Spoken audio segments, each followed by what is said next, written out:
বাংলাদেশের সংসদীয় ইতিহাসে সংসদ সদস্য এবং মন্ত্রী প্রতিমন্ত্রীগণদের সাথে যে ওরিয়েন্টেশন প্রোগ্রাম বা অনেকটা ট্রেনিং সেশনের মতো এর ইতিহাস আছে।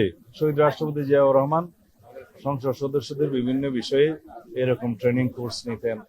এটা আমরা বলেছি পির লার্নিং, মানে আমরাই নিজেরা আলোচনা করে নিজেদেরকে সমৃদ্ধ করব।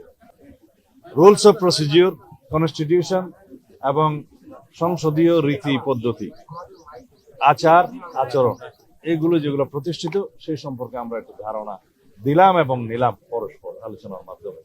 তার মধ্যে সংসদে সদস্য হিসেবে সংসদে প্রবেশের পর থেকে প্রথম দিন থেকে আমরা সংসদের ভিতরে কি কি ভূমিকা পালন করব, রুলস অফ প্রসিডিওর অনুসারে আমরা কোন কোন বিধিতে আমরা নোটিশ দেব, কোন কোন বিধিতে আলোচনা করব, কোন কোন বিধিতে পয়েন্ট অফ অর্ডারে কথা হবে, এবং আইন প্রণয়নের কাজে যাতে আমরা যথেষ্ট মনোযোগী হই। জাতীয় সংসদের যেহেতু সবচেয়ে গুরুত্বপূর্ণ অংশ হচ্ছে আইন প্রণয়ন করা, সেই হিসাবে সংসদ সদস্যদের ভূমিকা কি, বিল কারা উপস্থাপন করবেন, প্রাইভেট মেম্বার্স দেয় কি, এবং সরকারি বিল উত্থাপনের পরে সেই বিলের প্রসিডিওর কি, ফার্স্ট রিডিং কিভাবে হবে, সেকেন্ড রিডিং কিভাবে হবে, থার্ড রিডিং কিভাবে হবে, তারপরে সেই বিলটা কিভাবে আইনে পরিণত হবে, সেখানে সংসদ সদস্যদের কি গঠনমূলক ভূমিকা হবে ইত্যাদি সম্পর্কে আমরা আমাদের কথাবার্তা বলেছি, পরস্পর আলোচনা করেছি। আমি বলবো না এটা প্রশিক্ষণ, কারণ আমরা সবাই মাননীয় সংসদ সদস্য যাদের সাথে আমরা আলাপ আলোচনা করেছি।